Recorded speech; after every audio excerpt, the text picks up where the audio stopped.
Hello, everyone. Welcome. We had a close vote, so I nudged it towards traditional today. We were having some chats in chat about the meta in best of one versus best of three, especially as you get higher ranked in best of one. The feeling in chat, or at least a few people in chat, feel like this is best of three is a friendlier place for experimenting beyond aggro, that both the ability to sideboard into anti-aggression and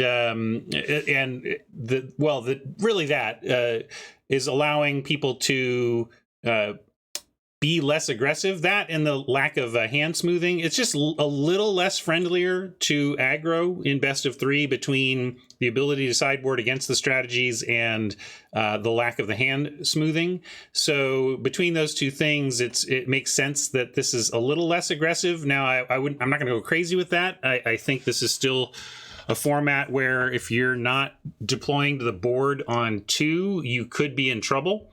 And sometimes you're in trouble even when you are. Like, I deployed to the board on two and had like a 2-1, but my opponent played a Horde Robber, 1-3 Treasure, and they were on the play. That was rough for, I was like, well, they are basically getting a 1-3 Llanowar. It was just like I had to let them get Treasure, and I lost that game. I mean, it was either give up my 2-1 for no value other than Treasure Prevent, right? Anyway, I'm saying I still feel like this is a turn two format, but it's going to be a little slower here. Man, Spacetar is asking about what hand smoothing is. That is a thing that is it's above board. Wizards has made it clear that they do this, although they have not made the algorithm clear, which is something that I continually press on as someone who worked on the algorithm. But basically, in best of one, rather than giving you one random 7-card hand from your deck and saying go, it basically makes a copy of your deck. So you have 2 copies of your deck. It produces 2 hands and then looks at them and it doesn't choose the best one. There's an algorithm, and it leans towards the hand that more accurately reflects the spell to land ratio in your deck. So really what it's going to do, and the more extreme the difference, the harder it's going to lean. So if you had a perfect 3-land 4-spell hand and a no-land hand, there's basically no chance that it'll ever choose the no-lander for you. It's always going to choose the 3-lander when it's that extreme. But as they get closer, there's chances that it still picks the other one. And this is where I'd say, rather, it would be nice if Wizards thinks this is the right thing to do, they should just share the algorithm and say, here's how it's working. If you can abuse it, we should turn it off. If you can't, then we're doing it right. But the idea is to shave off the experience of terrible openers, of especially no land, 1 land, 6 land, and 7 land. The no land and 7 lands are all but gone in best of one, and the 1 land and 6 lands are exceedingly rare. There's about as rare as no land and 7 landers are with no assistance. And why did we choose to do that? I was on the team when we decided to do that. Well, first, when I did it, it was experimentation. We wanted to see if it had the effect we wanted. And I think it did, but I don't think they've tweaked it much, and it could probably use some tweaking. But basically, the idea was that best of three has some built-in feel-bad prevention, because in best of three, if you get the 7-lander and mulligan into oblivion, you're at least like, well, I haven't lost my match. I can still win 2 games and take this match and throw this loss away. In best of three, you have best of one, you have fouls to give, but it feels worse in a best of one to lose your match simply because you mulliganed into oblivion. So the idea of it was, in the best of one context, to help players experience less feel bad and more real Magic games without making it exploitable to the point that that players just have to bend over and do really weird things to optimize.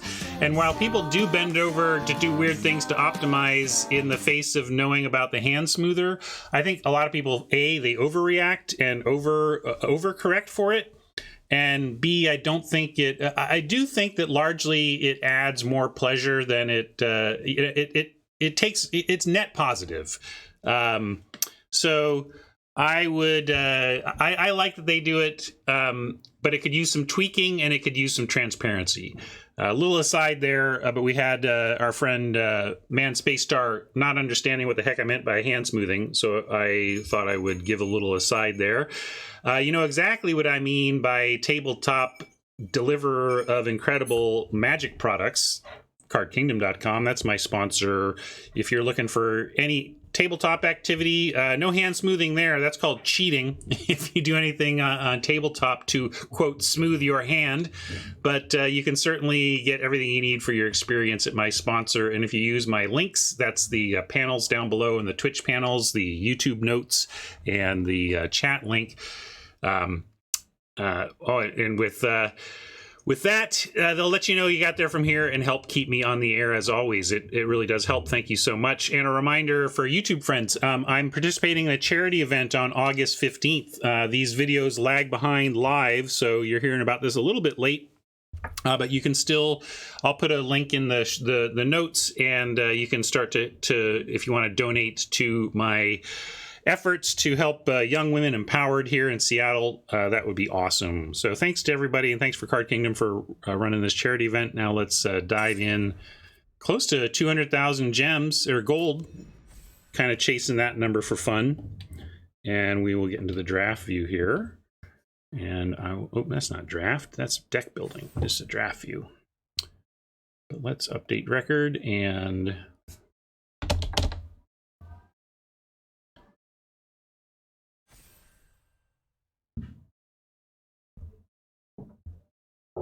format.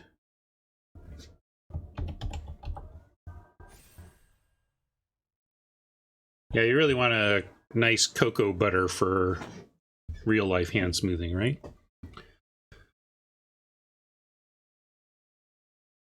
Green white is always on my radar as a color pair to be in for. It's got really good synergy payoffs if you can get there.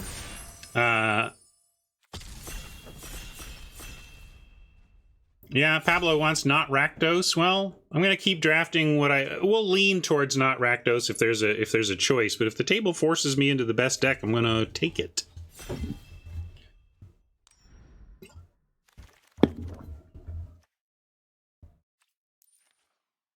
Well, you take fighter class and try to build around that. What are we taking if not? Weaponry, Red Dragon, Ally. Hard to not end up red-black in this pack.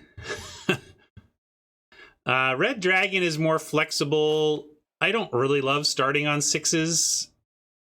I like it. It's fine. It's just that I find the 6s are all pretty replaceable. This is a better one. There's no question that Red Dragon to me is like better than the 6/6 that sacks a thing, or the Beholder, you know. But I'm also not super into prioritizing 6s. Yeah, so yeah, we can do some science. Why not? If we're trying not to do the thing, let's take fighter class and maybe we can make this work. I think probably Red Dragon is maybe the grown-up pick, but it is a 6. I don't really prioritize 6s even when they're the good ones. Although we can do that here. This is a decent follow. I like this better than Red Dragon. It doesn't do 2 to the face, but the freeze is real.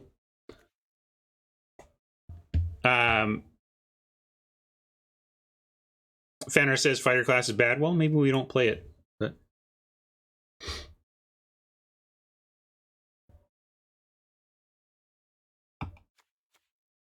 chat pushing back on my claim that I like the White Dragon better. Maybe I've just been in a lot of air battles where the freezing and opposing flyer feels really powerful.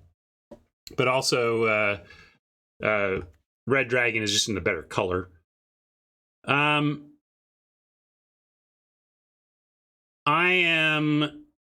I could take the cheaper stuff. I'm going to take the White Dragon. I'm somewhat trying to avoid, I don't know, what do we, like, maybe we get into white-green from here again. Trying to lean away from Rakdos a little bit. We have Cleric class. That's kind of interesting. We could take that, and maybe we wheel some of this green.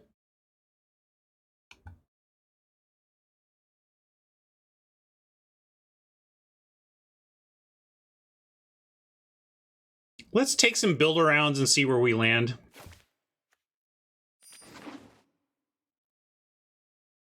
Cleric class, I've actually come up on it. That level 3 is real. Like, it's almost like you can get too tired by the time you get to of reading by the time you get to level 3. But level 3 is real.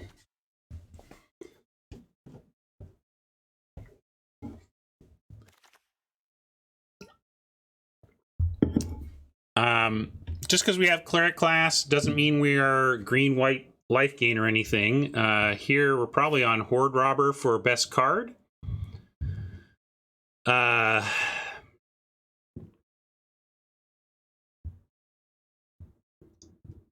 I like, right, Fenner? I mean, you're like, this sucks or whatever, but at least I'm trying to do something different.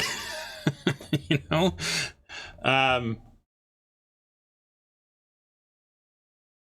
Yeah, maybe I'm supposed to take Charm Sleep and prove white blue, but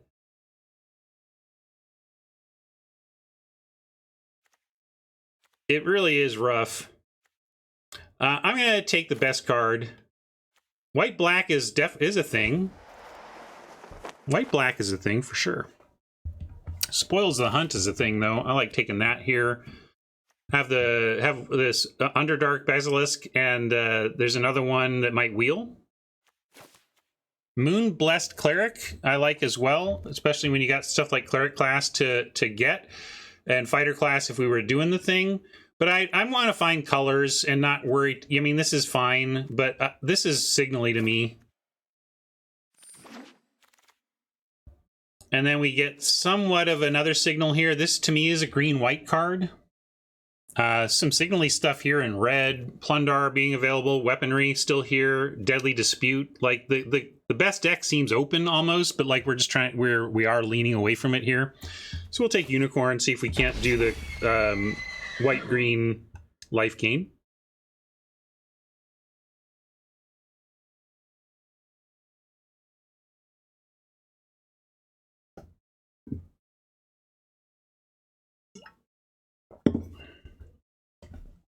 And I said signal-y, not like full-on signal, but it's relevant. Like, fine, if we're at a table that is full of people who don't recognize the power of Spoils the Hunt, it's still a signal. 3 cards here jump out, the Evolving Wilds, the Ranger, and the Watch, but I think we take the 2-drop interaction rather than a replaceable 5-drop and the Fixing.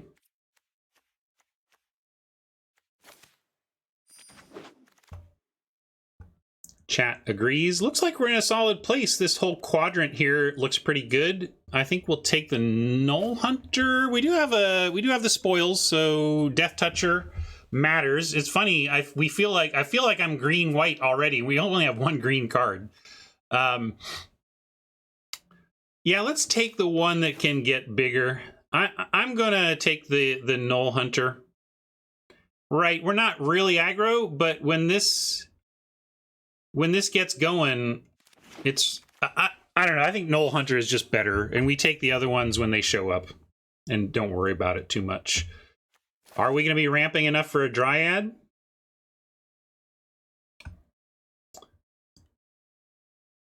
Yeah, Fenor says just take the Trap. That was my other thought. Talisman did work for me in my heyday of blue-white flying dungeoneering deck, but that's because you're throwing this on a flyer and making a copy of your ally or whatever. Shepherd is a great pickup here for what we're trying to do. Let's ditch the fighter class and kind of commit to what we're up to here.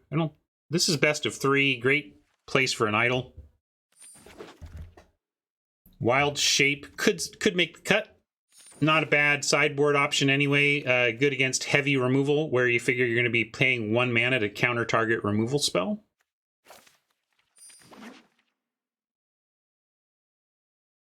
It's even, yeah, we could even put it in the main and not be embarrassed or anything. But ideally, we bring that out of the board. Hunter's Mark, excellent. But of course, we're going to splash the Drago. I say of course, but it's not like this easily makes treasure. It's like, I think like I'm in green, it should be easy. It's not, but we do have Cursed Idol. And if we, yeah, we could consider the fighter class if we get the equipment. Right now we don't have equipment, so it doesn't really matter.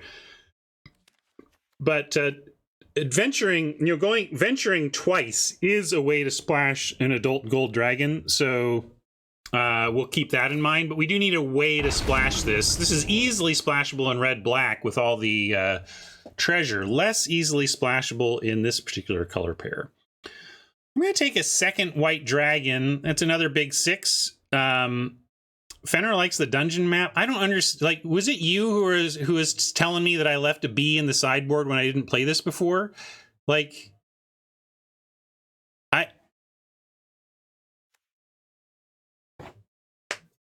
I mean, man, if this tapped for any color, you'd have me. But this taps for colorless. I don't understand. I'm thrilled when my opponents play this. I crush the frickin' dungeon map every time it shows up across the table.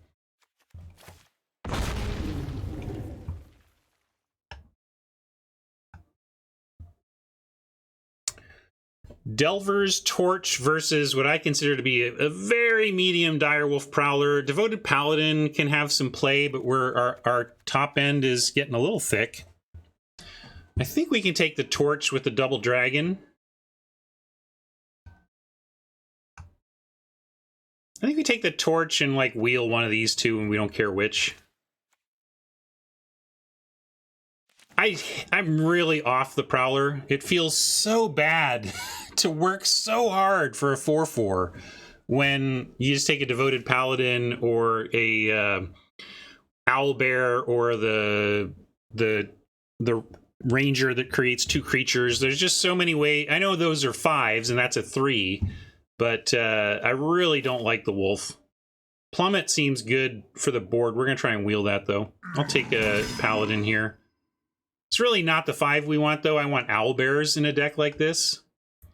This is interesting. You Meet in a Tavern has been a card that I've simply crushed when everybody plays it against me, but people have been not getting lucky with it. That being said, that's pretty expensive.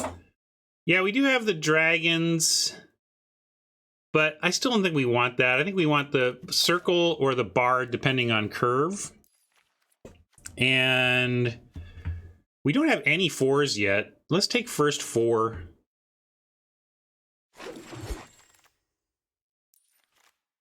Bard class, despite the name, not for us. That's about legends, which we don't really have. We're going to take a excellent 2 over an excellent 5.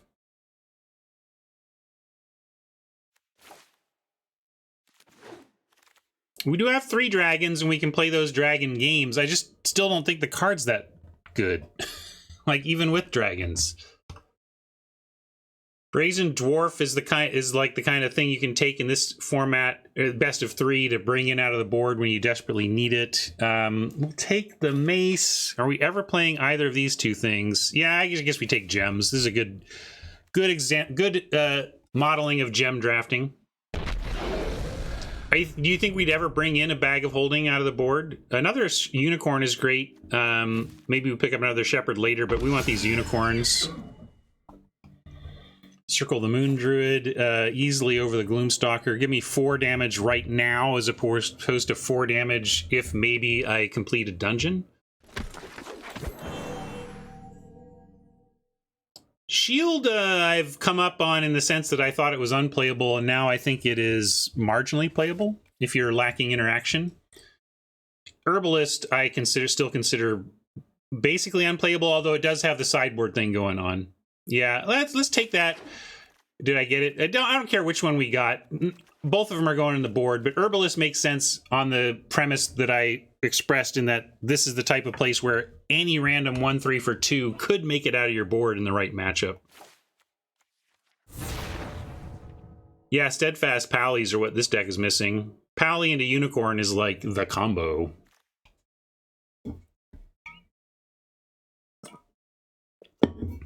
Yeah, blue goes late pretty appropriately, but it's playable. If you're the only blue drafter, you can play it and win. Innkeeper, yeah, we want any of our real life gain synergy cards, whether it's a enabler, a payoff. Enabler better at this point, though. We've got a couple of these payoffs. Here's an enabler, but we're a little low on enablers, so this is basically a payoff. So that our best enabler is like this medium shepherd is a problem. So yeah, if we're taking anything, the Innkeeper, like if we're just gonna pick non-rares that we want to see in our next pack, Innkeeper's got to be at the top of that list.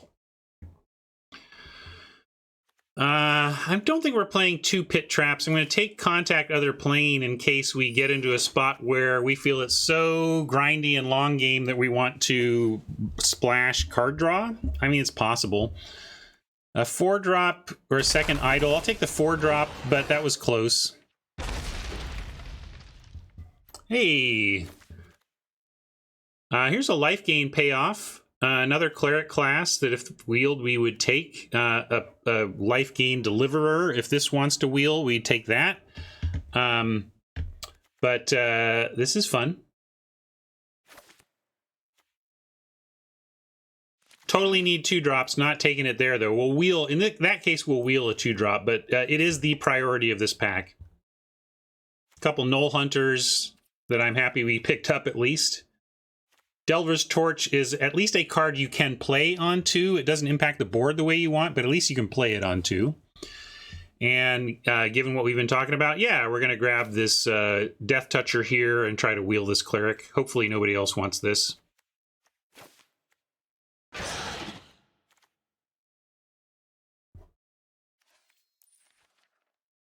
Even just adding that 1 more makes me feel better already, but I really want to add like 2 more. Like we're in a good place if we get 2 more solid 2-drop creatures that we're happy with.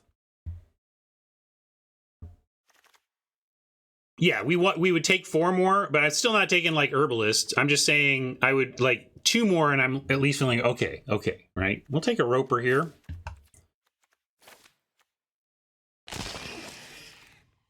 Wilds would be good too. I wouldn't mind a Wilds, but man, a lot of Cleric classes going around. I guess I can take another one. I don't care about these 2. We'll wheel them if they do, and we're not splashing this, even though we might splash this.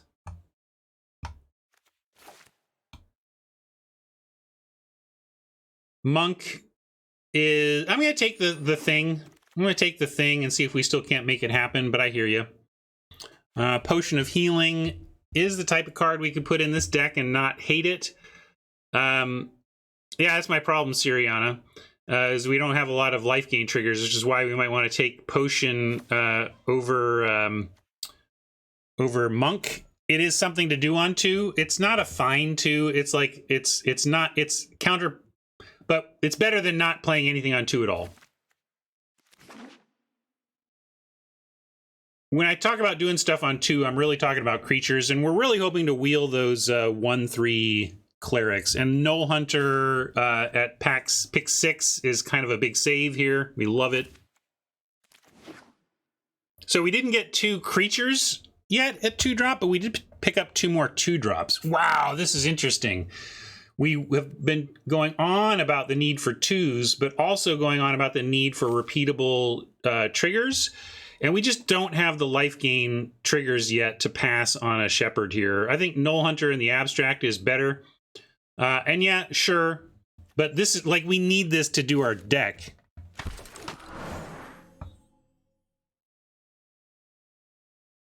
And I'm really hoping with pick 8, our final fresh pack, we get another repeatable life gain trigger. I would take another Shepherd. I mean, it seems too late for the Innkeeper now. And maybe even too late for a Pally. The complete lack of 2/2 lifelink for 2 in this event for us so far has been rough. Nice. So look at this. We did get some answers. We could get a one-shot, the Cleric class, like a 4th Cleric class. But I think we want a 3-drop again, right? We got some 6s already. G-Guards wants the wilds. I hear you. It would help us splash the dragon. But now I want a Roper.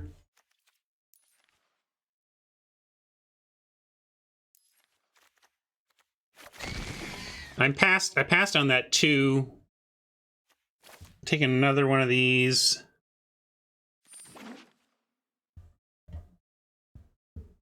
Now our 3s are getting thick.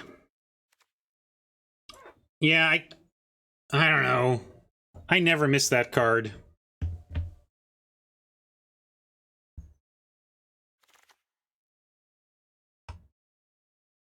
Like, the day You Meet the Tavern beats me, I'll start thinking about it. I'm taking the Marshall Sutcliffe there. I'm taking the Marshall Sutcliffe approach. Literally nobody has ever beaten me with that card. It has been net positive anytime everybody has ever played that card against me. So, I'm not even, I don't see it. Somebody's got to really wreck me, and then I'll start thinking about it. Not that I don't, I mean, look, I can read Magic cards despite my meme, and I know what it does, and I can imagine the spots in which it is good. So it's not like I have some failure of imagination where I can't conceive of this card possibly being good. It's just that it feels so spotty.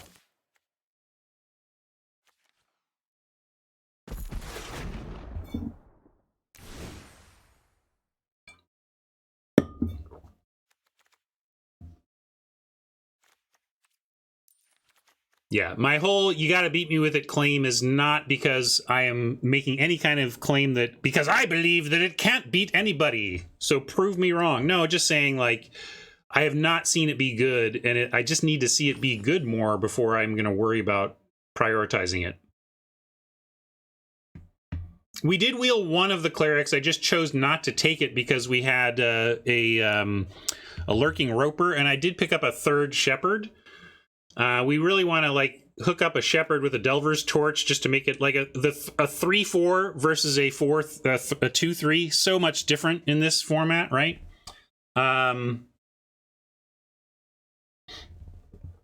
Now let's take a look. Yeah, we are at 18-9.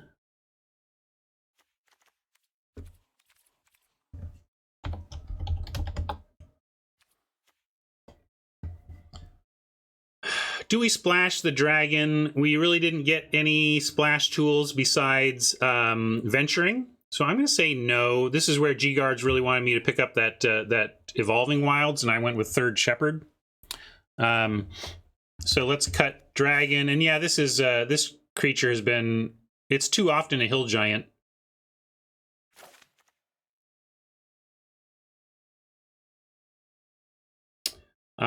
So this puts us at 16-9. Do we want this pit trap? Maybe we can cut the wild shape. We are trying to venture a lot. We have, of course, our venture Planeswalker. We've got Delver's Torch. And I mean, that's really it. But both of these are repeat venturing.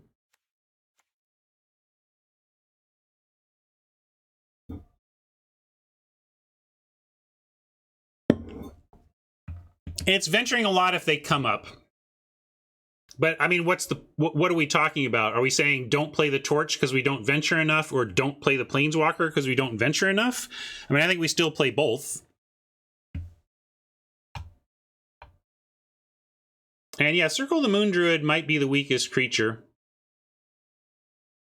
It is good with the Null Hunters, that's true. We got 3 of those. Where are we at? 16-8. Maybe we just cut Pit Trap. Potion, Pit Trap.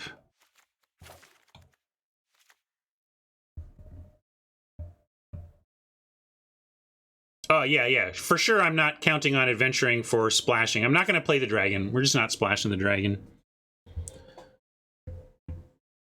Yeah, it's just so clunky. I kind of like doing the thing here.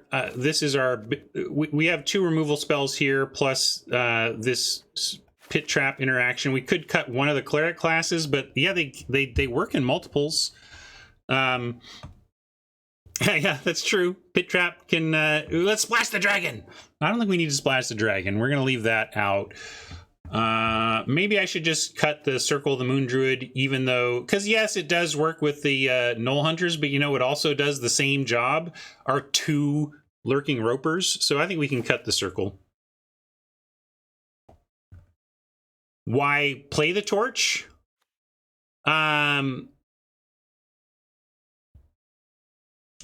Well, because I got flyers. We could cut it, I suppose. I don't think it's as bad as you think. First of all, I like putting... I want to put it on... I was saying... Shepherd's wearing the torch excites me because these are so much better as 3/4s than 2/3s. And that's heavily what it's about. I hear you, but also I feel like you say it's bad. It's a bad card unless you're aggressively venturing, but in itself aggressively ventures, so it makes itself a good card in a certain way. But I hear you that it's better in aggro. I'm going to give it a try. I mean, our replacement options are not amazing anyway.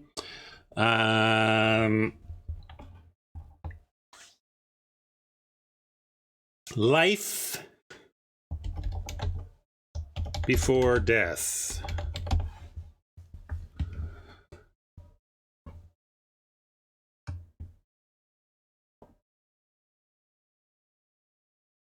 Nah, I can't play that dragon. We'd lose... mana matters. Thank you, Orange. Seeing who got that.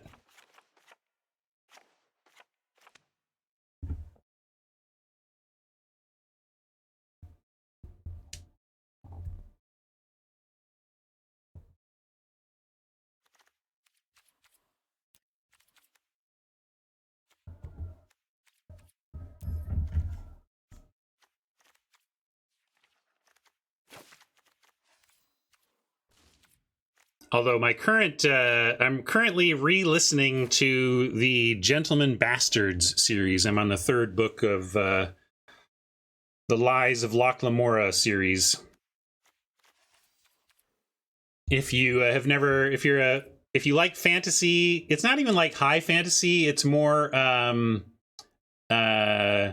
fantasy meets grifters. You know, fantasy meets confidence men. Oh, did he turn out to be a bad... I knew he was having some issues with something, but I didn't know he was a bad dude. Art and artists, being able to separate them and just... yeah, sure, it's Victorian-esque. Yeah, it's got that Victorian era feel to it.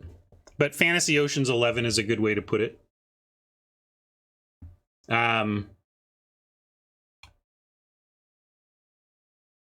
The first name, the first book is called The Lies of Loch Lamora.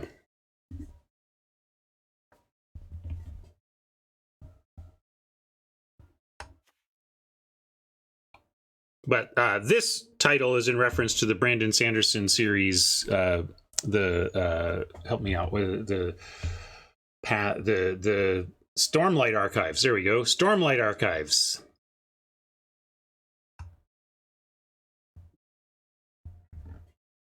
That's fair. As I listen, I like the second one. The third one trails off a bit, but I'm kind of listening to it. You know, I listened to the first one. I'm like, might as well. But yes, you could easily just read the first Lies of Loch Lamora and stop there and be fine. Ah, Mistborn. When you say you finished Mistborn, did you finish the trilogy, or have you read all 6 or whatever? I've not even read past... I need... Mistborn is where I'm behind. I've read like the first couple there. I've read the trilogy, but not followed up with that. Yeah, the trilogy's great though. That if you've never read any Sanderson of any kind and you like fantasy, then I would say start with Mistborn. Mistborn is the best entry point into Sanderson. Free sleeves from Mama for being my first donator. For those of you who missed that spiel, I'm going to be in this charity event and would love your support for this worthy cause. I'm going to throw our Planeswalker on the... All right, this is kind of a funky one. What do you think? It's like not quite a Dungeoneering deck. It's not a great life gain deck, but it's got some stuff, you know? It's got some stuff.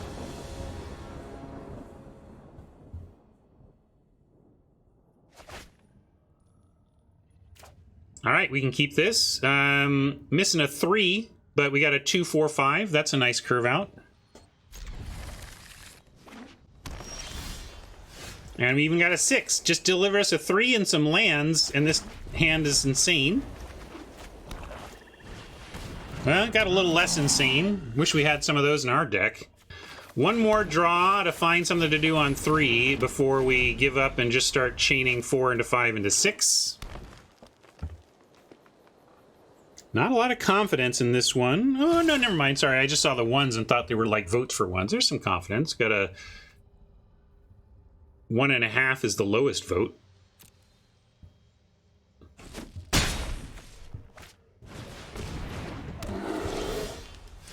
Boo earns, missed on 3s. Now it's looking like we're going to have to try and trade Null Hunter for the Circle. And they get a free venturing. We can't really stop that. The disaster is if we don't trade for the Circle because they kill the Null Hunter or have combat tricks. Like, if Null Hunter does not trade for Circle here, I think we probably straight lose game 1. If it trades here, though, we have a chance.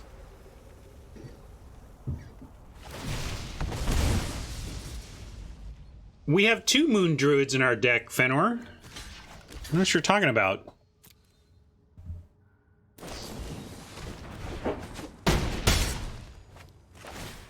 Love this card. Oh, and by the way, this is one of those spots, I did want to mention that as well. Like, this is a spot where it could have been, it would have done the same work, but I've been comparing Feign Death and the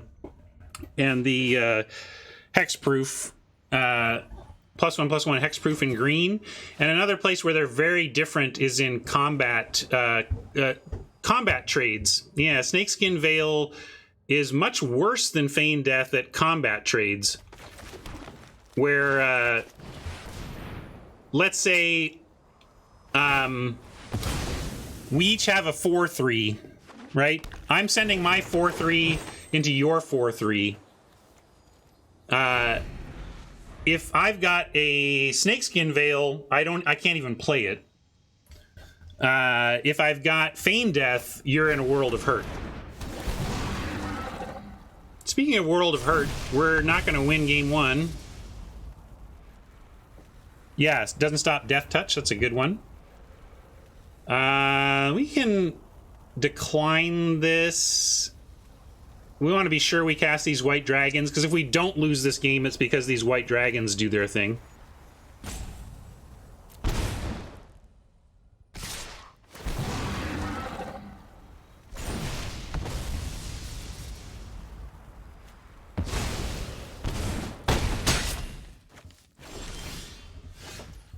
Decline. Yeah, I should have. Sorry, that was a bad play. I should have declined and chumped because it would have saved more life.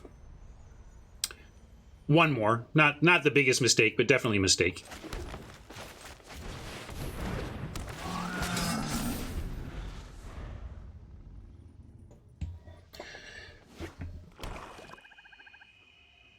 I'm trying not to be too tilty about this. Our Oppo is just playing spells and curving out like we want to, so whatever.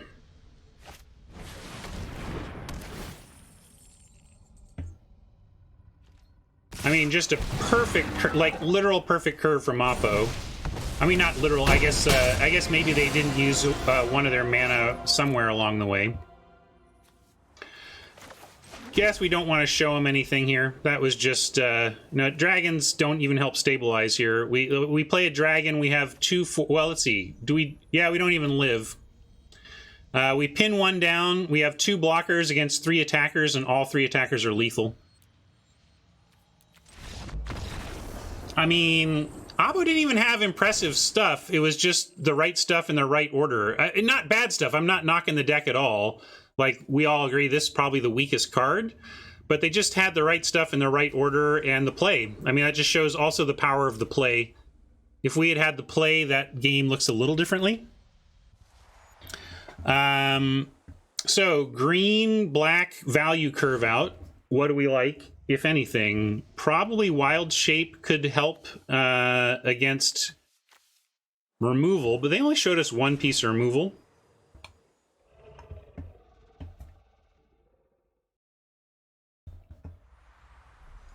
I almost want to not do it, Fenor, just because you're being snotty about it.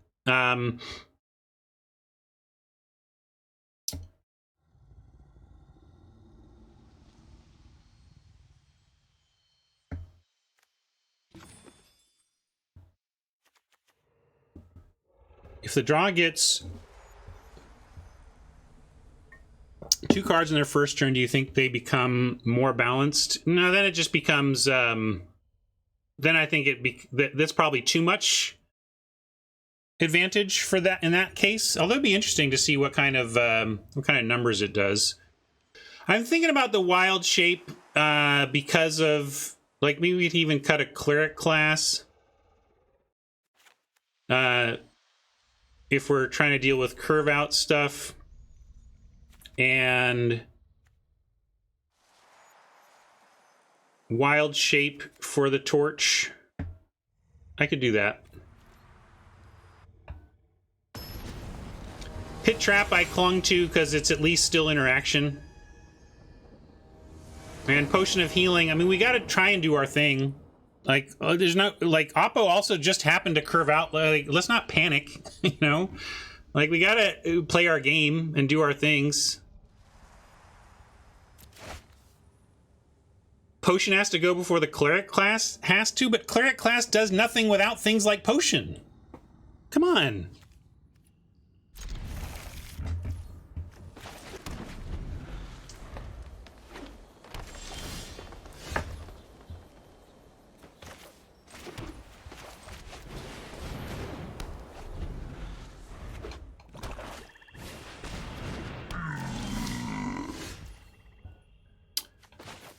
Again with the turn 2 Outlander. This is how Oppo started last time. And this is how we started last time, but this time we have the play.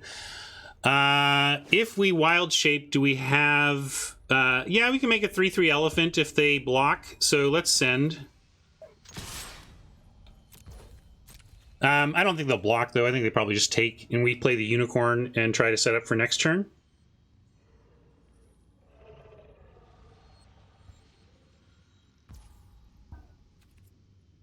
We don't even need to put out the forest. We can just, if they blocked here, cast wild shape, then put out a forest.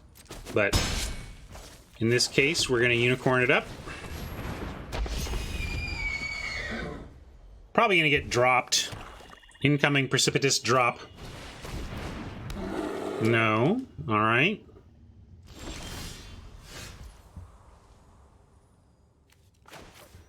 Well, this is interesting. We can go Shepherd, hold up, wild shape, which I think we just do that. Wild shape holds off any removal, and then next turn looks real good on the attack.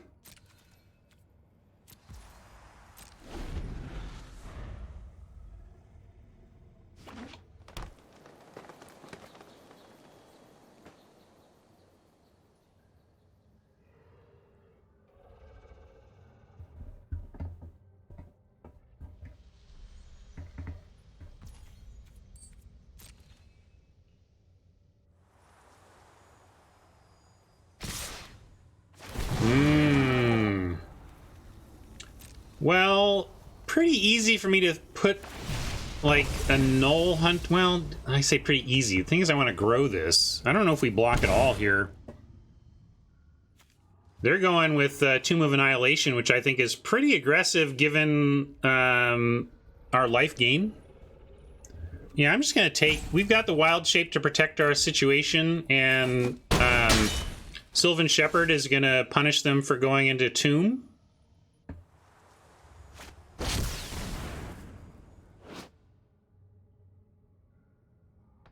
Yeah, this is fine. This is a decent card. I see why they went to Tomb now, of course.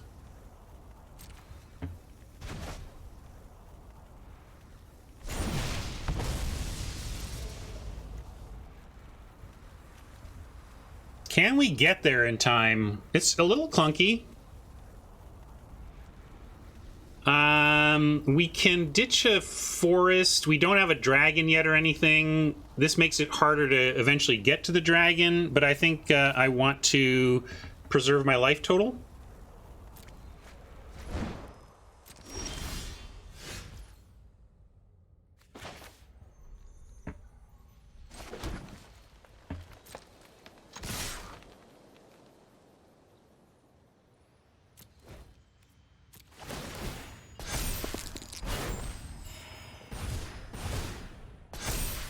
Yeah, I'm going full swing. It does allow them to crack back for more venturing, but we gotta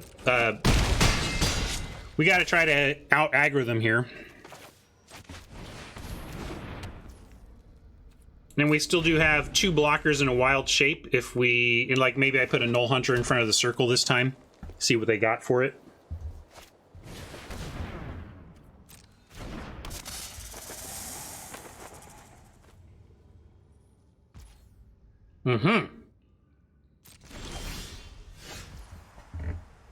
So now they're kind of priced into some blocks on the Fang Blade onto the Unicorn, right? So let's swing all and see where we want a Wild Shape. Just Shepherd and Nulls. You don't want to send Unicorn and Unicorn at 8. I mean, I think we just give up the Unicorn to the Death Toucher, and that's fine.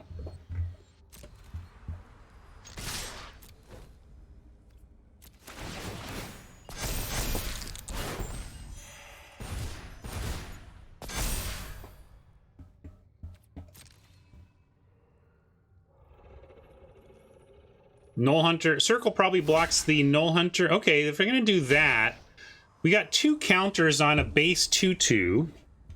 Let's see. So they've got 7. Can we get it up? We make a 3/3, it gets 5. Okay, making it a 3/3 survives the block. So we're going to make this a 3/3, and then we'll be happy about that. Oh, is it fatal? How do I get lethal? Let's see. Oh, wait, yeah, let's look for lethal. 3, 4, 5. Oh, 3/3 trample. Does it have to? Yeah, let's see. Elephant with trample. So this becomes a 5/5 trample. And 1, 2, 3, 4, 5, 6, 7, 8. Yeah, it is. If nothing else here. Are we playing around anything here? Let's move this first in case they don't have... Yeah, if they have Power Word Kill, we want the Moon Druid dead, but let's go for it. Yeah, Feign Death makes a lot of sense with how they've played so far. But Feign Death doesn't stop this. Good eye. I didn't see that. I'm going to give chat credit for seeing the lethal play there.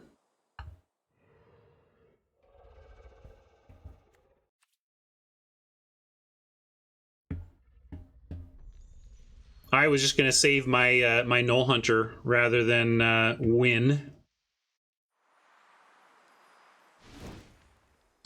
Any other changes? Do we see anything for a Cursed Idol, for example? Not really. They're just curving out with creatures.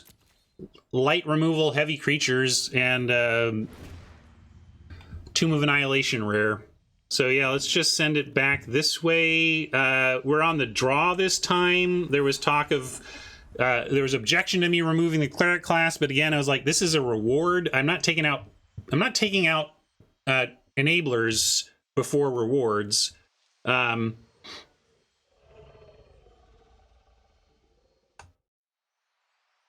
But like we could bring in Cleric class. I'm just not cutting Potion of Healing. I want to keep the lifelink stuff. Like we cut Spike Pit Trap as being too clunky before I cut Potion of Healing, I think.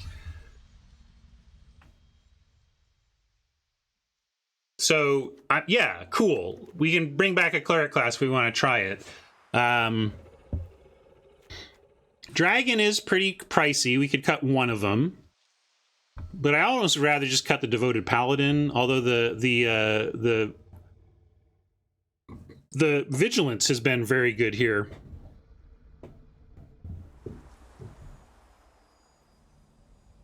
Yeah, doubling up on Cleric class would be bad. All right, I'll drop a Dragon. I think that's fair.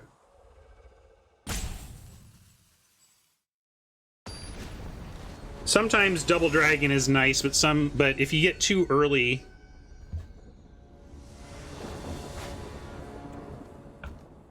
Alright, no white yet, but we can null into Sylvan with Spoils, one of our only interaction spells in hand, so we'll keep it. Oh, worst draw. Come on, deck. No more forests. At least give us a plains if you're going to give us a land, please. And Oppo with the Outlander, like, literally every turn, every two... Like, 3 for 3 on turn 2 Outlander is really frustrating to play against. Damn. I mean, here comes the Cleric. They've done turn 2 Outlander, turn 3 Cleric in 2 of the games so far. Let's see if we can go 3 for 3.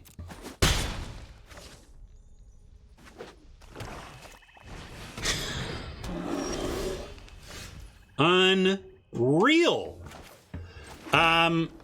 Does this... I think we're just going to wait and pick this off on their upkeep so they can't get the trigger.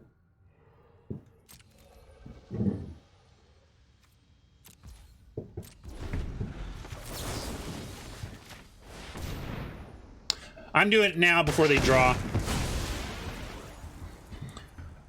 I don't like giving them a draw when I'm trying to get rid of their creature, and they've shown the Feign Death.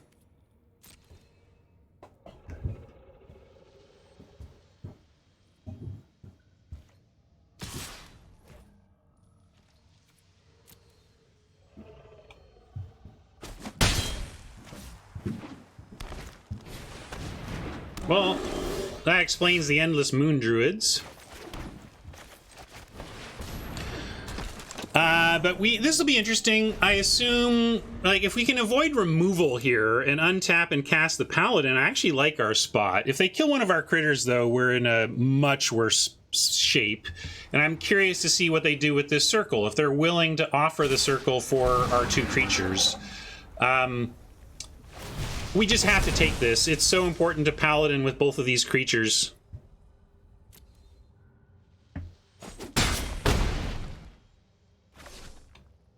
Now, brace yourselves. Whatever they do here is a big indicator of how this is going to go for us.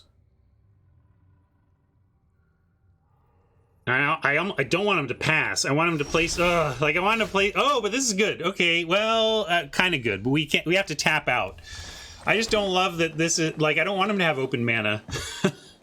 Anyway, let's cross fingers.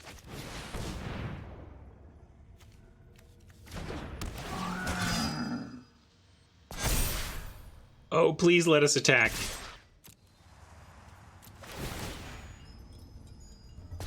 Big roll, 20. I'll take it.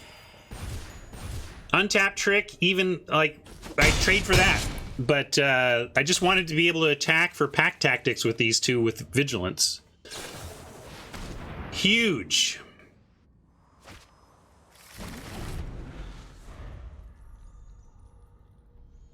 Plains off the top, we can White Dragon. If not, we at least have Shepherd plus Wild Shape at the ready. This? Unplayable? How is 1 card fetching 2 of any basics as 1 side unplayable? Or are we talking about something else? This is playable.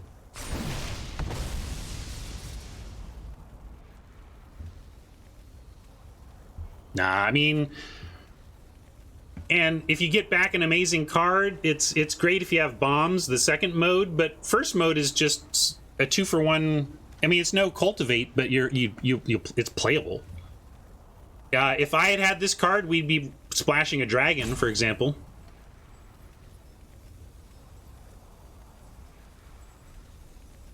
We're going to decline this. I like these cards, all of them. I think we can take one more.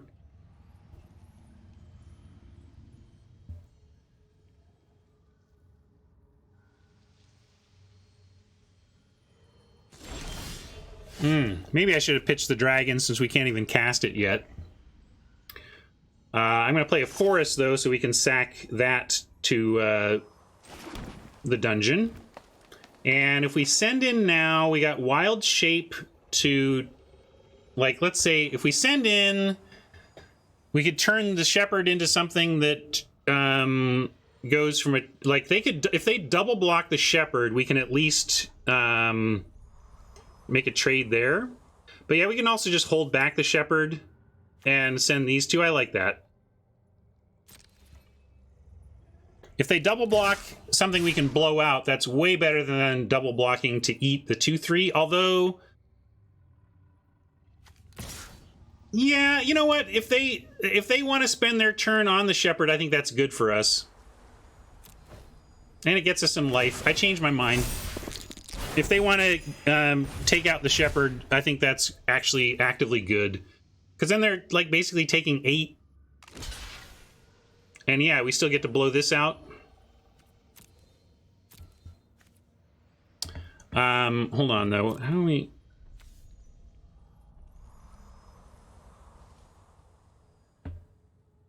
Yeah, this doesn't blow them out. This is just a 1-for-1. So we figure out what to do. We'll take out the druid. And then I'm still happy to have like, this is still good, all good for us. Well, do you really want to spend this? I mean, yes, we could turn this into a 1/5 so that it doesn't die. But I kind of rather just take out their a critical blocker and then have the removal. Especially with another shepherd coming down, and any planes really turn this into a GG.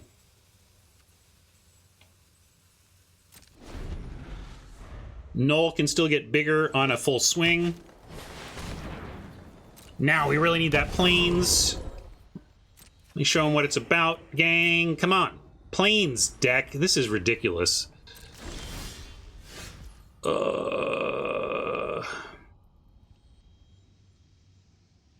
So now if we send all, Herd Gorger blocks the Null Hunter and we can actually make it trade. That seems worth it. And we can still Roper. So I think we do that.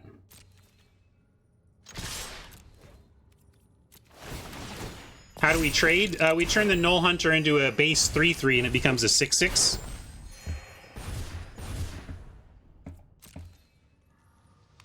So, like, we're 2-for-1ing ourselves, but we're getting rid of this important creature.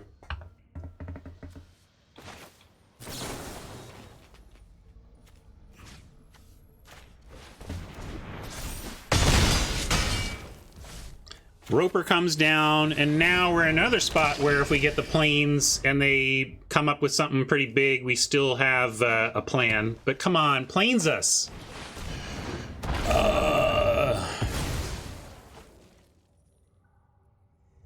Planes! Yes!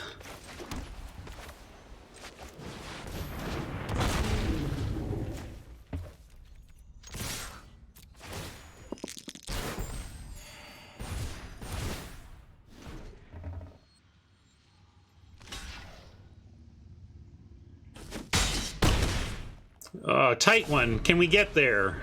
Come on. This is exactly what I was talking about, though, why I like this white dragon. Pinning down an opposing flyer to get in twice. Ooh, that's a survive. That survives.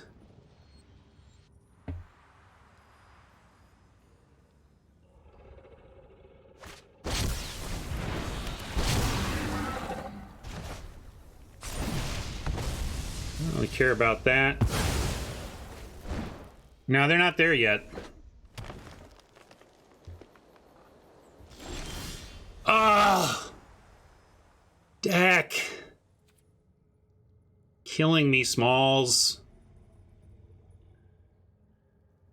But send all. And they need to... Like, this allows them to eat the Shepherd, but I still think we send all. Because it'll untap the Roper still.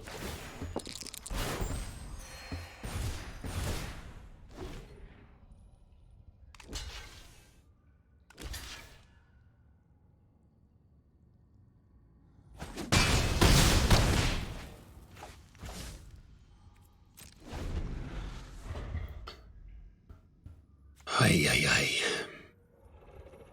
I thought we had it, and now we're up against it again. You can't believe it! 3 frickin' life off of a dumb 4-drop is the difference here.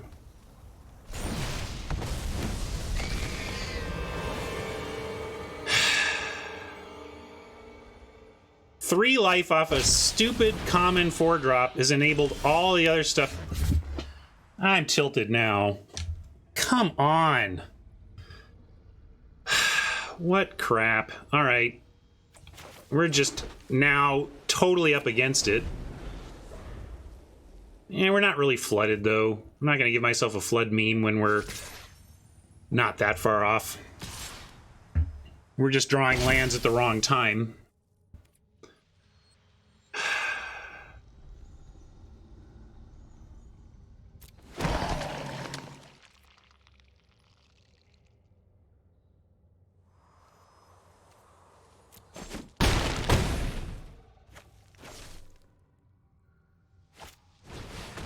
I'm going to reject that. If we get more land, I'll accept it, but come on. Ah, what a rough loss. And in best of 3, frickin' one stupid little burst of life is the difference between a chance at 3-0 and starting off with a loss. Jesus.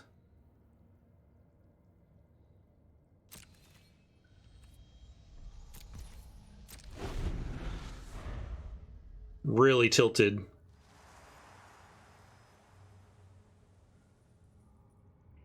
Now we're in, if they attack with a black dragon, we have to trade off our white dragon.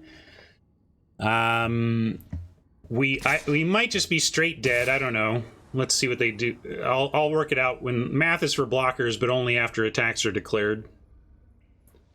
Right, feels like they swing all and win, but I don't know. Let's make them do it.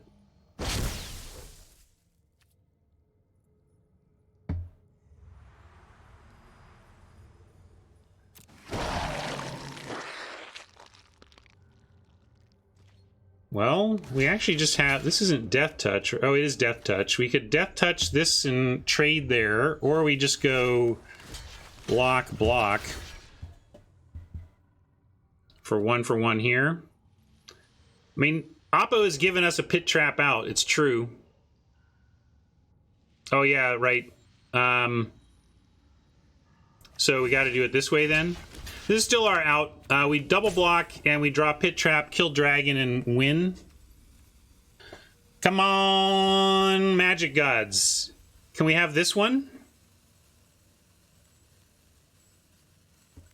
They don't have enough mana to activate? It's 6. They got a lot.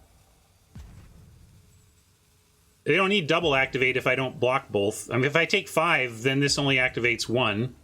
I guess we can take 4. You're saying take 4, but I don't know. I don't see what it does for us. It doesn't matter. Either we pit trap or we lose. So it, yeah, doesn't matter. This is we're a one-trick pony, and it needs to be on. We are a 1 in 22 to even have a chance here.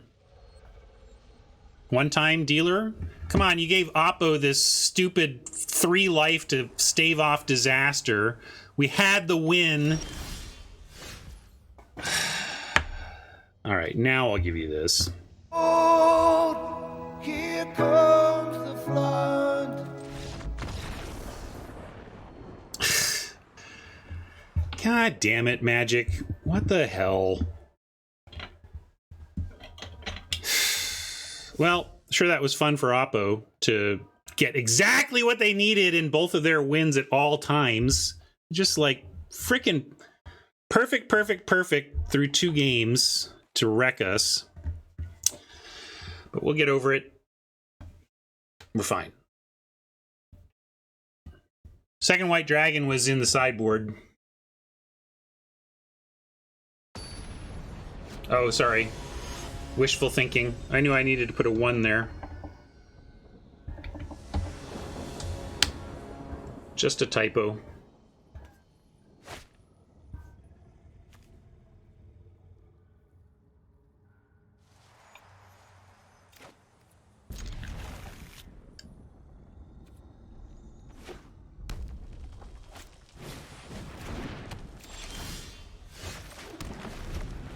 I would love a 2-drop, but couldn't pass up this Roper into Bard action. And there's a 2-drop to love. Now we get Roper. Maybe Roper, Bard is the way we want to play this one out. Bard untapping 2 Ropers.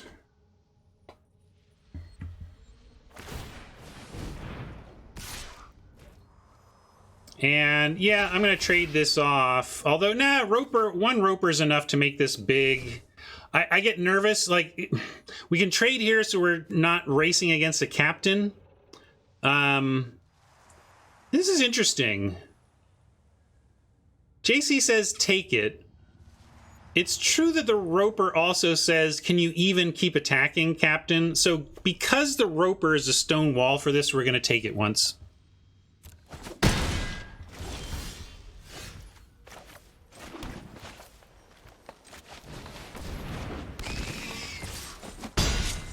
And we'll crack back for not blocking.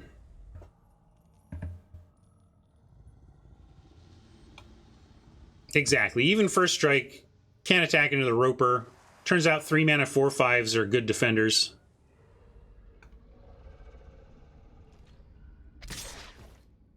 It's true, we do have an interesting curve out option. This is an interesting attack from Oppo. What does it represent? Could be damage. They're willing to 2-for-1.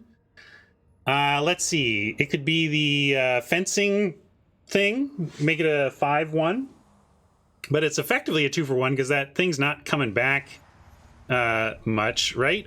So it's probably a 2-for-1, but I'll take it. What?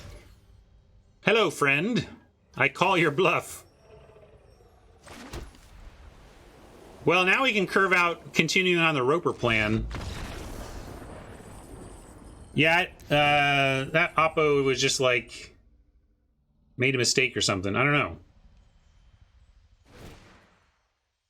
All we know is they are red, probably red-blue with the Barb class. Red-blue likes the dice rolling thing.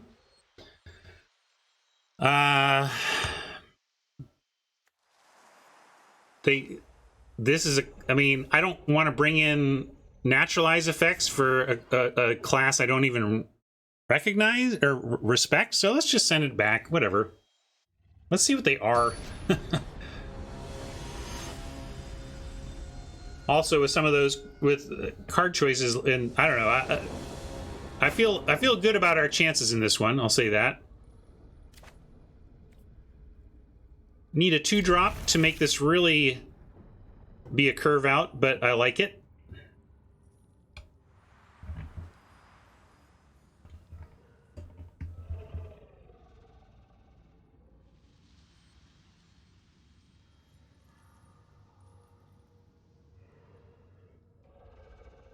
They're like brother dragons, right?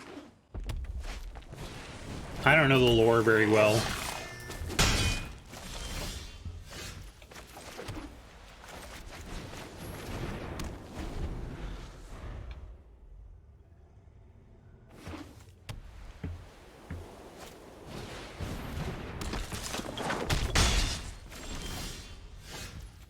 No 2-drop, but our deck really starts to take off from here. We'll see when we want to play this. Oppo curving out, gotta respect that, especially on the mold of 5, making it matter here.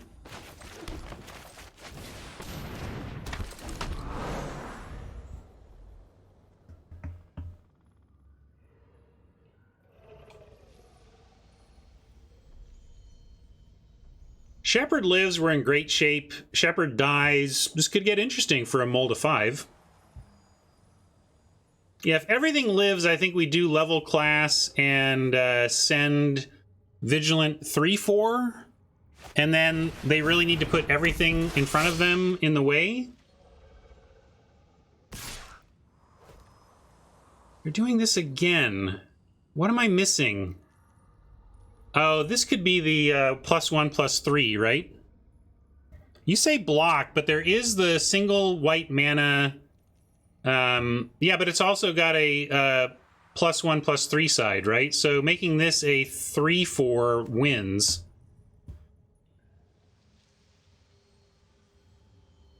It also means they're going to have 4 power on blocks anyway. So I'm going to say no blocks. No, I think they probably have that trick. Interesting spot here. What do we want to do? We could level this up, but making this attacking as a 2/3 isn't much different than it attacking as a 3/4. But if we go Bard life gain, then this becomes a 3/4. Yeah. What does that do, though?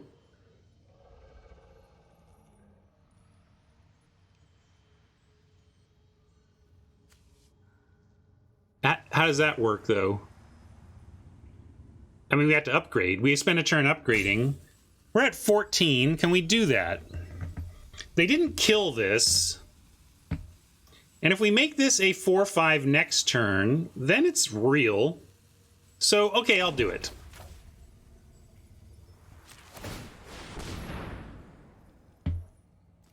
This has some risk, though. We are at 14 against an aggro-bent deck that we assume has that combat trick.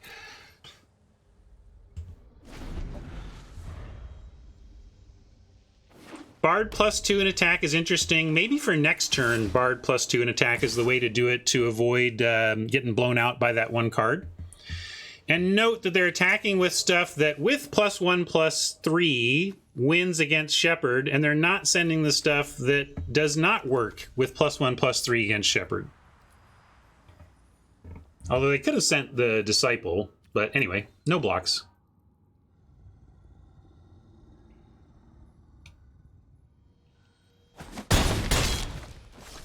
Well, for me, it depends on whether or not +1/+3 is dangerous to the Shepherd in terms of whether we gain life or not.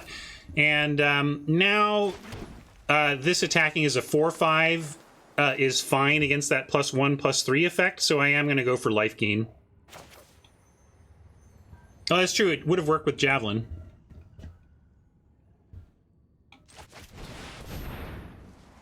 We could torch. I like this. I also like gaining 3, frankly, in this, and it's more than 3. We're going to gain a lot, really get back in this, really stabilize heavily, and then we gain more here. Nat 20, win the game.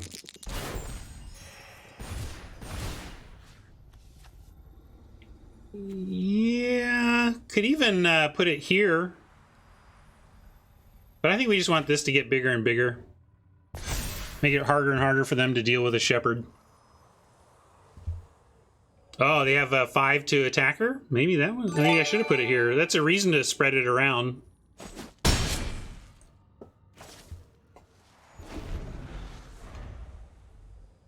Now let's see what attacks they have the Fortitude to go for.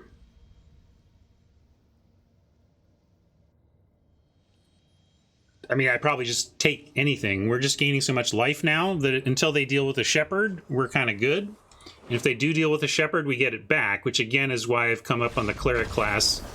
That Chapter 3 on the Cleric class is some biz.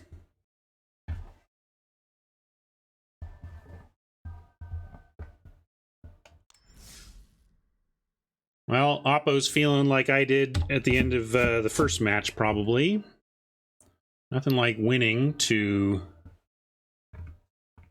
salve that loss.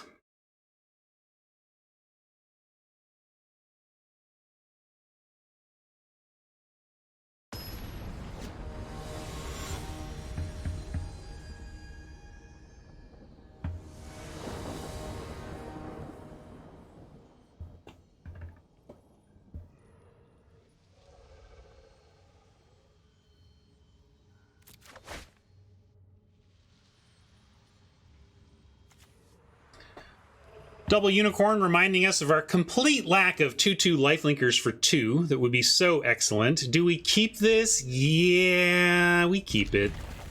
We got a Pit Trap to play. Forest off the top in the first first draw, and we get Null Hunter.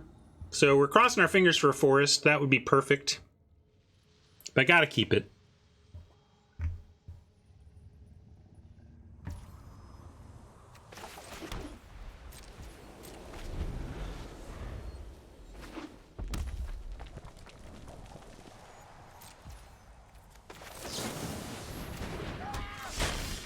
Hey, thanks, deck. Sometimes it listens. Sometimes the magic gods are like, fine. Little something something for you.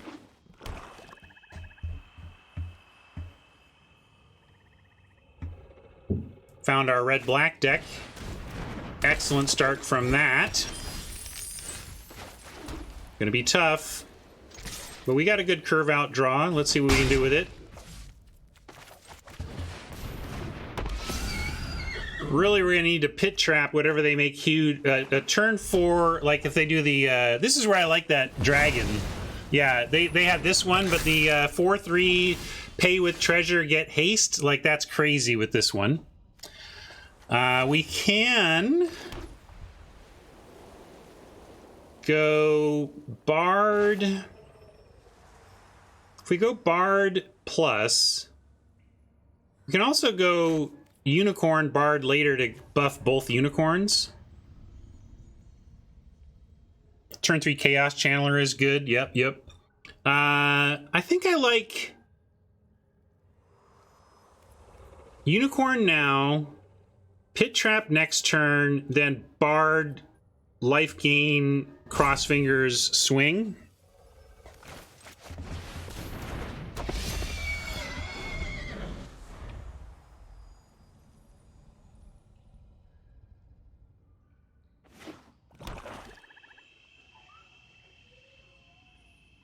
Let's see what they do here. Big turn for Oppo. If our major threat continues to be that skeleton at the end of this turn, then we're in decent shape. We could try to 2-for-1 ourselves here, but not with the Pit Trap. We got to make him show us something else that we care about before we start 2-for-1ing ourselves on blocks. But I fear that that's what's coming. Let's see. Again, brace yourselves. Although if what they have is like the Grim removal, yeah, Grim Bounty is fine. We were planning on growing that unicorn, but that's kind of exactly the result I wanted to see. Almost makes me, now that we could even Bard for the life gain, trigger this and attack in and Pit Trap after. I'm gonna do that actually. Let's do some trading of life totals.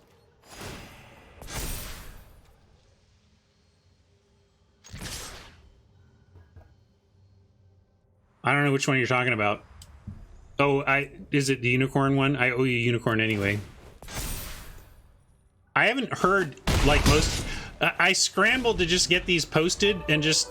He's so fluffy, I'm gonna die! And just trusted my meme makers. And I haven't actually heard the audio of like half of the memes I'm running. As far as I know, they're saying, Ryan sucks. Going suboptimal, am I right?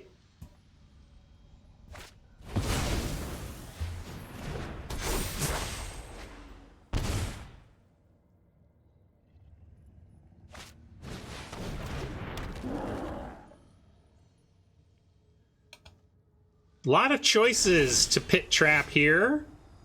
Cleric class does basically nothing for us right now with no repeat life gain, but we can play this after we Pit Trap something.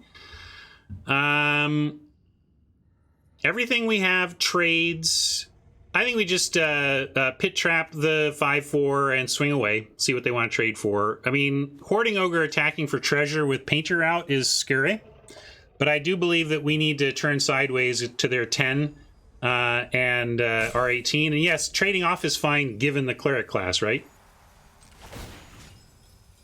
Pit Trap on blocks. The trouble with pit trap on blocks is that they're going to block something with the 5/4, and then we pit trap it, and then they've blocked one of our creatures. Like, what have we gotten out of that?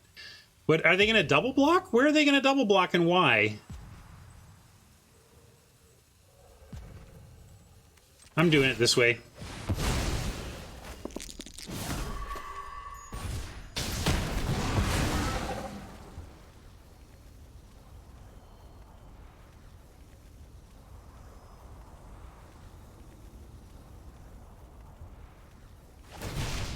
But good idea. Like, blowing out double blocks is a reason to do that. You just need to ask yourself how you would block and make sure there is a double block you think would be coming.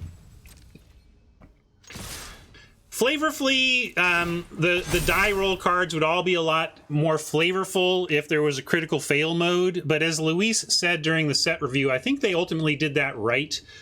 They did put a fail mode on one of the dice roll cards, but it's a mythic.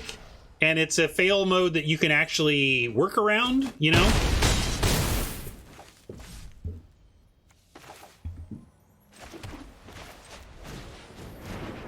But yeah, 5% of the time your card working against you would just... People would have hated the mechanic. It would have been like, yeah, congrats on your flavor. I hate this game. Oh yeah, treasure chest is another good place for it. So they put it on 2 cards in very nice ways.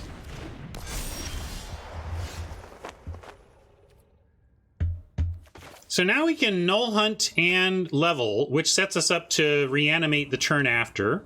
And if they want to eat the bard, they got to give up the painter. And I'm in for that.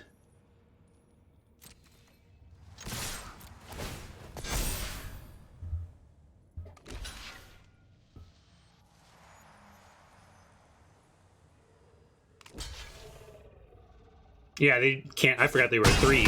Those are kind of like forced blocks.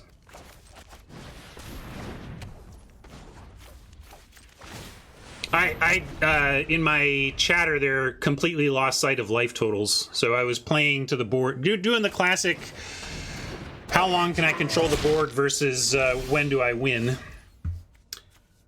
Only the one type of creature in the graveyard. Maybe we send... The unicorn landing right now does nothing, so I think we just send in and see what we want to class after.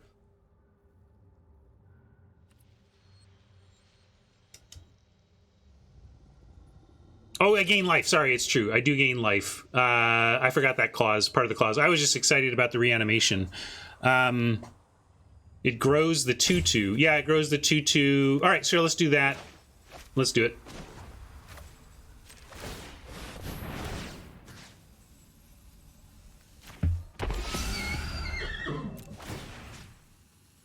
So we'll put, if we put it on the no, this is going to get bigger anyway.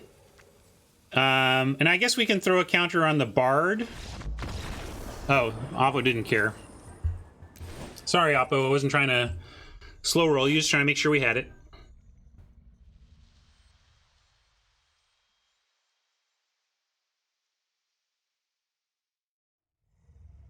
Well, because you can see we could also make the bard a 4/4, right? I was trying to make sure there wasn't a reason to do one or the other. Poor Gold Dragon warming the bench appropriately. All right, do we got any, what news? Really, the only naturalized targets we saw were treasure, which are not worth bringing in naturalizes for. So really, we're just trying to overcome black-red. It's not so aggro that I want to bring in like a 1/3, but we could bring in a circle. Yeah, I like cutting the torch against aggro and being on the draw. Wild Shape is interesting. We can presume there's some removal in here. We really didn't see. We saw Grim Bounty. We can probably presume there's more removal in there.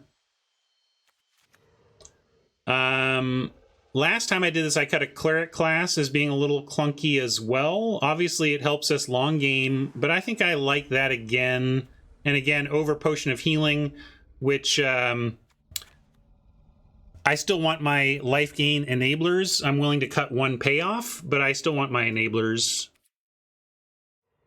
Dragon is slow too. These are slow in similar ways, but White Dragon, at least, if we draw that and get it and invest our mana into it, it really can stabilize a board. Whereas the Cleric class, second Cleric class, if we pump all the mana into it, we haven't really done anything yet until the third chapter. I'm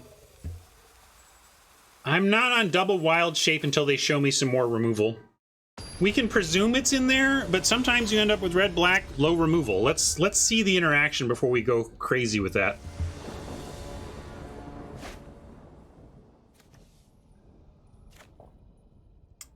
Appa going first.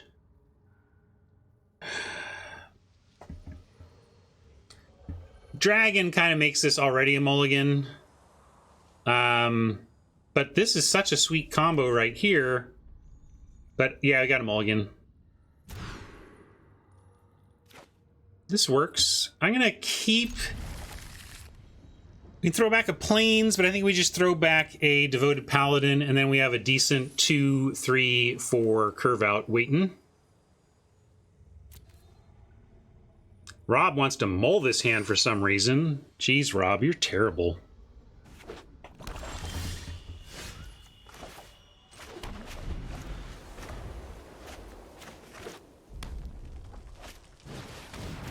Oh, turn 2 Painter for our opponent again. But we beat it last time. Let's see if we can beat it this time. Took removal to beat this last time, though. I'm, hopefully Roper is just big enough to handle whatever they do here. I know you're lagging, Rob. I'm just teasing. That Rob would really suggest mulliganing that beautiful 6. It was a beautiful 6. So Roper just gets the business going on D. I think we just do that here. It all gets the business going on O. Next time we can put a counter on the Null Hunter. Draw a second 2-drop. Maybe we do 2 2-drops rather than Bard next turn. Get a Unicorn out even maybe is correct next turn. Yeah, I guess I like... Really what we want is a playable 1-drop.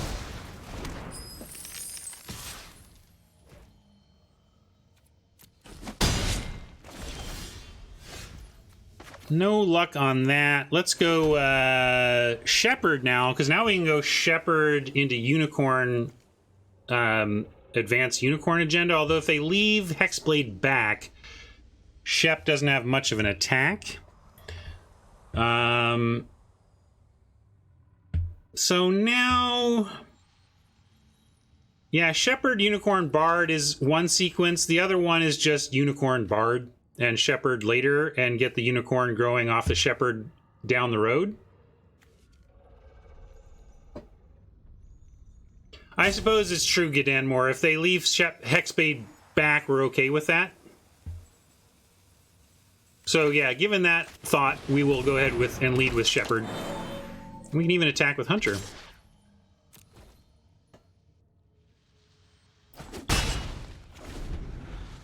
Although, Feign Death on Painter would have been good there, too. Although, not really if you don't kill the creature. You really want to make a trade when you do that, if possible. Hey, go ahead. Use removal on the Null Hunter. Much better than our Unicorn. Although, sorcery speed, they wouldn't be able to get it.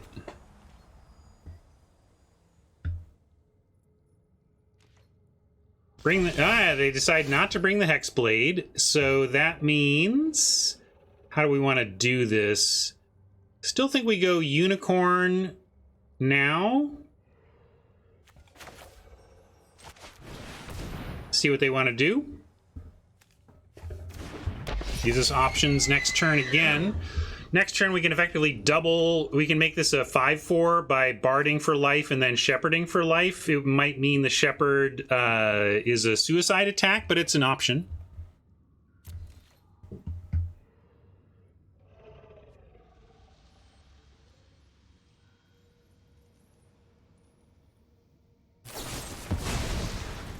Another thing we could do, well, let's see what they do here, especially with the Hexblade, because we could also Bard +2/+2 the Shepherd, send in and have a 4/3 and a 4/5. That's where JC's at.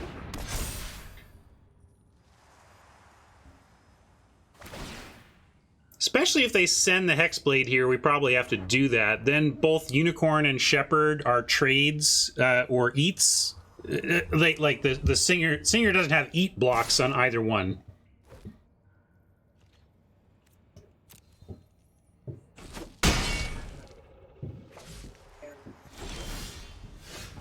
Dragon, if we can get a couple of lands, will be nice. And if we get a land next turn, we can 2-spell. Like, we just want land on top right now, and then we get 2-spell into Dragon. That would be excellent.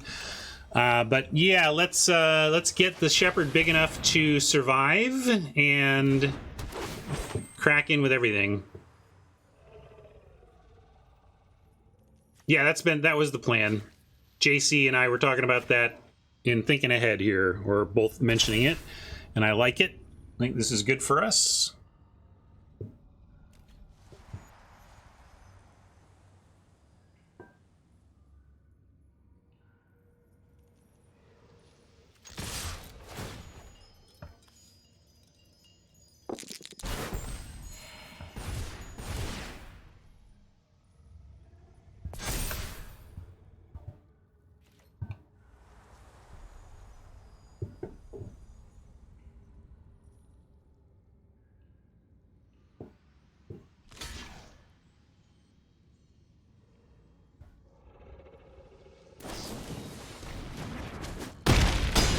Good old Feign Death.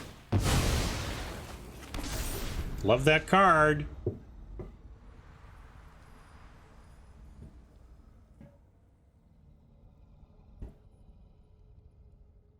I didn't mind a trade there with the hand behind, but all right, now we're going to trade off Bard for Hexblade though. But then, I don't know, our 2 cards versus their board, and our 3 cards and draw to come versus their 2 cards in this board, I think is probably favorable to us. Nice, nice. With this, I'm going to Null Hunter and hold up the removal spell, because I do want that Singer dead.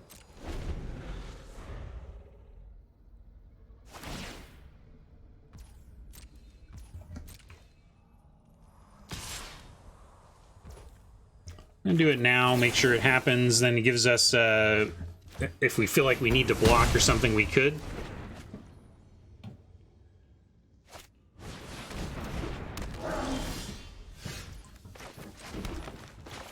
Alright, Moon Druid plus Null Hunter at least represent a block and 1-for-1 on Ogre.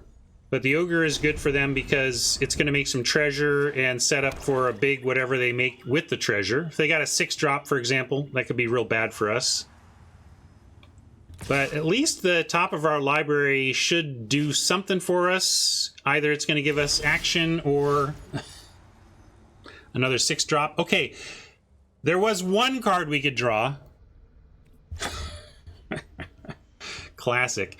Well, they're not sending in. If we send in, we pump the null, and I'm happy to take any of their trades with these dragons behind. So let's send in.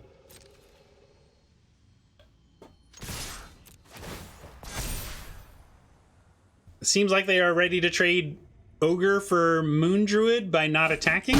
No? All right. I thought they might block. Maybe I've set them up to do something good here, but man, we're just a land away from Double Dragon and closing this thing out.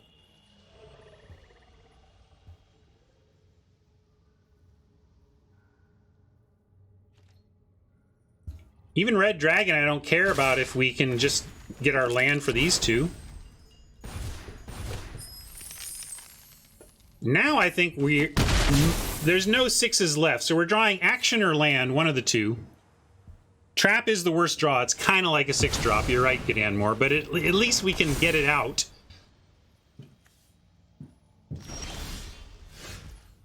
All right, Potion of Healing. is technically action.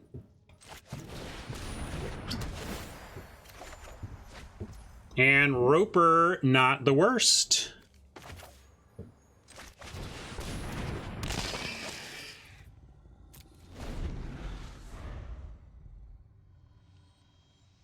If they send the Beholder, do we block or do we go to 1 and try to win off land dragon?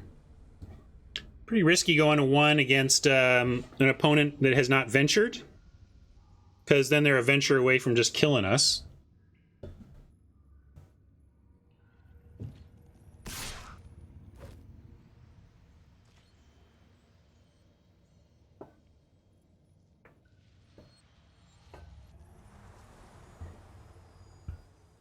Here is the question point, though.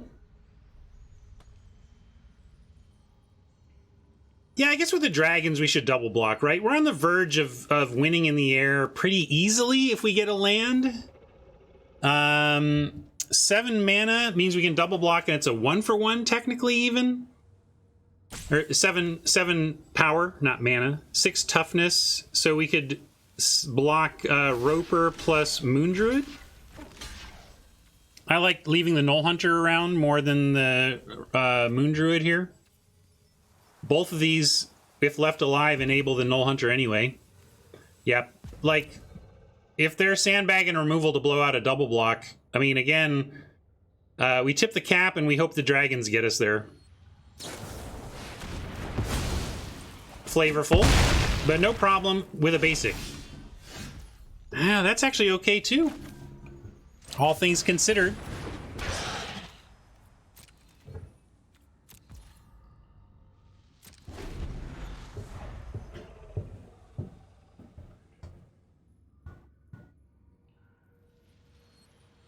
I mean, they blew us out.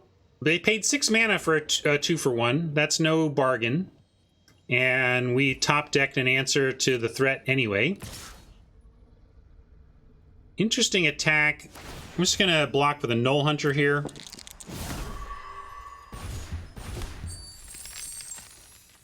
This is about dragons now, not about winning with a Null Hunter on the ground.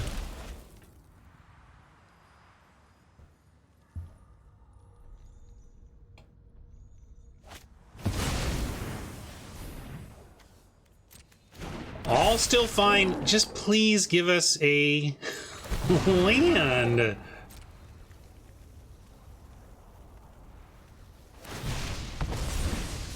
Yeah, we'll gain some life. You could make an argument for saving this until we had a trigger for it, but we're low enough that it matters. Yeah, JC wants to hold. It just doesn't... I just feel like it doesn't matter. Like, we're either going to get there on Dragon or not. Here's our chance to get there on Dragon. I think we pin the Zombie Ogre so that they have to send Beholder into the Death Toucher.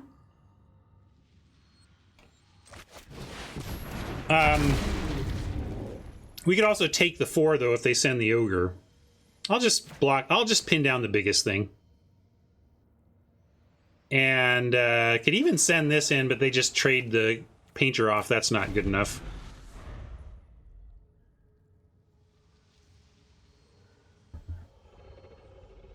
Yeah, if they send in Ogre, we can block it with the Death Toucher and deny Venture. Not that it does too much. Red Dragon seems like it should be great, but we have a plan for that. It's called White Dragon number 2.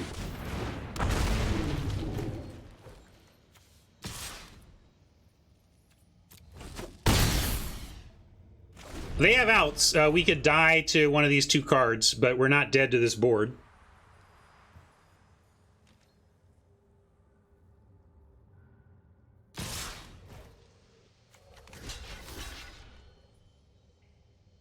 And 5, taking 5 going to 2 is risky. Feels like desperation. Could be Magic Missile. Like if we want to not lose to Magic Missile, we block the Zombie Ogre and hope the White Dragon gets there. So Dragon's Fire does not hit face. It's things like the Rapier and Magic Missile and, oh, Weapon. Yeah, Improvised Weapon. Vampire Drains for 2. There's a lot of reasons to block this way. The reason to not block this way is that they have one single piece of removal for a white dragon. But there's a lot of things that can get us from 2. So I am going to do this. I don't know.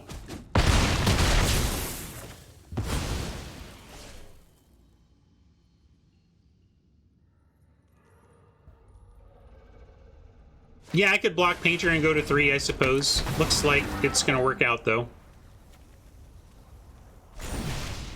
Yeah, maybe I could have just blocked Painter.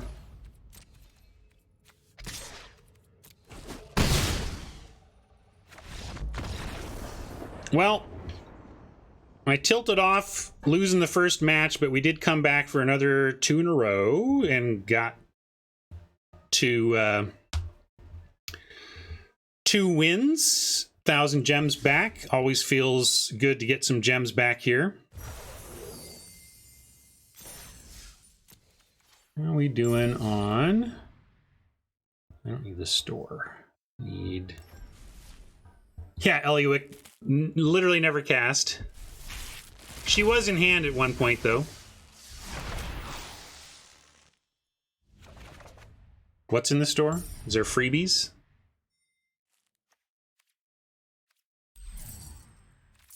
Ooh, they hit it. Usually they make this loud and clear.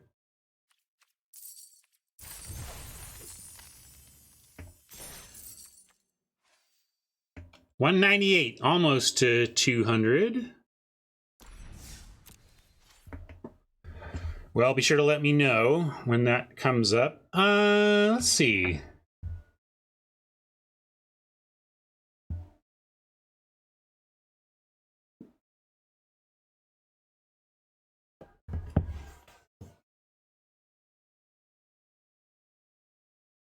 I don't think I want to start a whole new draft. I could finish up a draft I've been doing. I'd rather do that, or like go to another account, figure something else out on a side account now that we've gotten our wins on the day over here. I'll say goodbye to YouTube friends as I do this. As a reminder, though, like, this is what you should do if you want to free to play.